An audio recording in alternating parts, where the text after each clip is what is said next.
ছয় জনগোষ্ঠীৰ জনজাতিকৰণ বন্ধ কৰো, ছয় জনগোষ্ঠীৰ জনজাতিকৰণ বন্ধ কৰো। ছয় জনগোষ্ঠীৰ জনজাতিকৰণৰ দাবীৰ বিৰুদ্ধে সোণাপুৰত চলিল উত্তাল প্ৰতিবাদ। জনজাতিৰ নামৰ ৰাজনীতি নচলিব, নচলিব, নচলিব।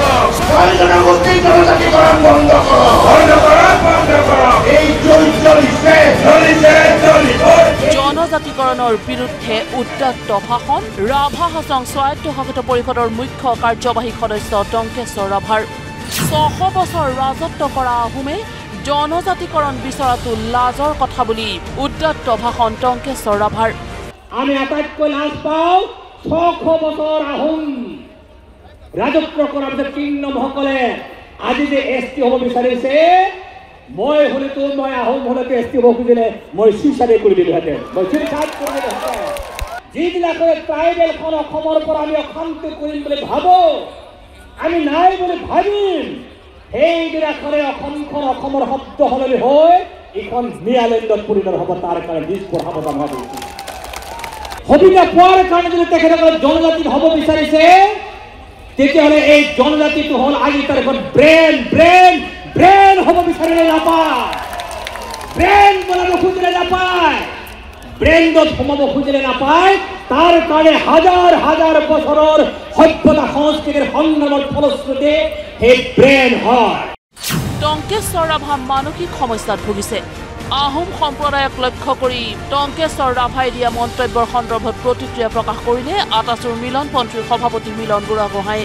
মানসিক সমস্যাত ভোগা টংকেশ্বৰ ৰাভাৰ চিকিৎসা কৰাবলৈ আমি সাজু বুলিও তীক্ষ্ণ কটাক্ষ মিলন বুঢ়াগোহাঁইৰ। আপুনি চুইচাইড কৰাৰ কথাটো যে কৈছে, আত্মহত্যাটো এটা ৰোগ হয়, এইটো আপুনি জানি ল'ব। কাৰণ সেই ৰোগটো আহোম জনগোষ্ঠীৰ লোকৰ মাজত নাই। কাৰণ আমি সহজভাৱে সকলো জনগোষ্ঠীৰ লগত সমন্বয়ে অৱস্থান কৰি থকা এটা জনগোষ্ঠী, ৰাইজৰ কাৰণে কাম কৰা এটা জনগোষ্ঠী, আমি সাহসী জনগোষ্ঠী। গতিকে আমি আত্মহত্যাৰ পথ কেতিয়াও বাছি নলওঁ। আপুনি যদি আত্মহত্যাৰ পথ বাছি লোৱাৰ কথাটো কৈছে, তেন্তে এটা কথা বুজিব লাগিব, সেই ৰোগটো আপোনাৰ গাত আছে। গতিকে আপুনি অনতিপলমে CEM পদৰ পৰা অব্যাহতি লৈ আপুনি মানসিক আৰু আপুনি শাৰীৰিক ট্ৰিটমেণ্ট কৰাওক। কাৰণ তেতিয়া আপোনাৰ সেই ৰোগটো নিৰাময় কৰাৰ পাছত আপুনি কথাবিলাক ক'বলৈ শুদ্ধভাৱে ক'ব পাৰিব। আৰু যদি আপুনি তাকে কৰিব নোৱাৰে, টাই আহোম ছাত্ৰ সন্থাৰ মই সভাপতি হিচাপে কৈছোঁ, আমাৰ কৰ্মকৰ্তাসকলৰ সহযোগত আপোনাক আমি চুইচাইড ৰোগটো নিৰাময় কৰাৰ পাছত সাপ্তাহিক এদিনকৈ আপোনাক আমি জনগোষ্ঠীসমূহৰ অসমত বসবাস কৰা তেখেতসকলৰ নীতি আদৰ্শ আৰু লক্ষ্য উদ্দেশ্যৰ ওপৰত আমি আপোনাক পাঠদান কৰাম। লাগিব লাগিছিল কিহত, লাগিছে কিহত? টংকেশ্বৰ ৰাভাক প্ৰশ্ন আটাচুৰ সভাপতি বসন্ত গগৈৰ। লগতে বসন্ত গগৈৰ দাবী, আমাক জনজাতিকৰণ লাগিবই। আমি যুঁজিব লাগিছিল কাৰ বিৰুদ্ধে? অসমৰ অপশক্তিৰ বিৰুদ্ধে, যিসকলে অসমৰ ভাষা সংস্কৃতি কৃষ্টি নিশেষ কৰি দিব বিচাৰিছে। যুঁজিব লাগিছিল প্ৰৱৰ্তিত মানুহৰ বিৰুদ্ধে, যিসকলে সম্পূৰ্ণৰূপে আমাৰ পৰা ভূমি অধিকাৰ কাঢ়ি লৈ গুচি গৈছে।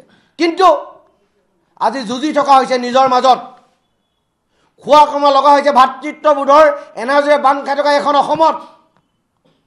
গতিকে আমি আৰু বাট নাচাম। বাৰ্তা স্পষ্ট যে ইয়াৰ পিছত পৰিৱেশ আৰু পৰিস্থিতি বেলেগ হ'ব। কাৰণ মুকলি মনেৰে ৰাইজৰ সন্মুখত ৬ জনগোষ্ঠীৰ ৰাইজক ঘুচিয়াই মাৰিম বুলি কৈছে। ই কি গণতান্ত্ৰিক ব্যৱস্থা? ই কি সাংবিধানিক কথা বতৰা? অসমৰ ৬টা জনগোষ্ঠীয়ে অসমত জীয়াই থকাৰ অধিকাৰ নাই নেকি? কোনো কাৰণত জনজাতিকৰণ নোহোৱালৈকে আমি ক্ষান্ত নহওঁ। কেৱল ৰাভা হাছং স্বায়ত্তশাসিত পৰিষদেই নহয়, ৬ জনগোষ্ঠীৰ জনজাতিকৰণৰ বিৰোধিতা কৰিছে TNPKৰ নেতা তিলক দলেও। জনবহুল আৰু উন্নত জনগোষ্ঠীক জনজাতিকৰণৰ মৰ্যাদা দিলে বৰ্তমানৰ জনজাতিসকলৰ ক্ষতিগ্ৰস্ত হ'ব বুলি মন্তব্য তিলক দলেৰ।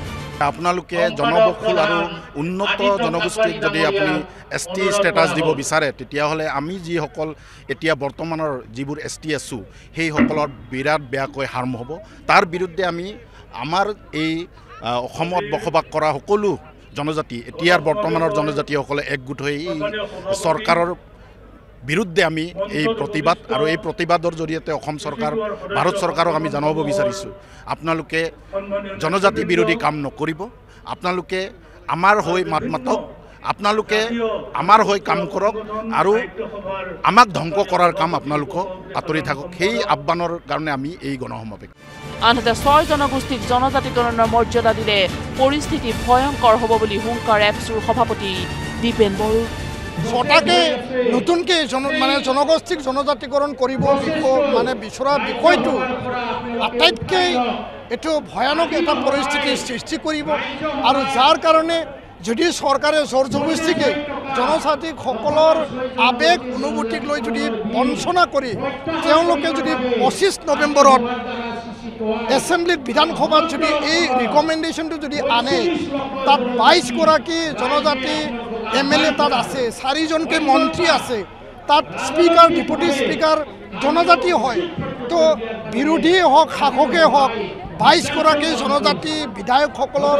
ভূমিকা তাত নিৰ্ণয় কৰিব আৰু ইয়াৰ কাৰণে যদি জনজাতিসকলক ধ্বংস কৰি পেলাই যদি অসম চৰকাৰ ভাৰত চৰকাৰে যদি পৰিকল্পনা লয় ষড়যন্ত্ৰ কৰি যদি এই কামটো কৰে নিশ্চয়কৈ 26ত তেওঁলোকে 6 জনগোষ্ঠীক যেনেধৰণে ভয় কৰি পেলাই এই ৰিকমেণ্ডেশ্যন দিব বিচাৰিছে বৰ্তমানৰ জনজাতিসকলকো তেওঁলোকে ভয় কৰা বা তেওঁলোকে চিন্তা কৰা বা তেওঁলোকে হিচাপত লোৱাটো যুক্তি আছে প্ৰয়োজন আছে এফালে ৰাজ্যত 6 জনগোষ্ঠীয়ে কৰিছে জনজাতিকৰণৰ দাবীত প্ৰতিবাদ আৰু আনফালে 6 জনগোষ্ঠীৰ জনজাতিকৰণৰ বিৰুদ্ধে চলিছে এনে ধৰণৰ প্ৰতিবাদ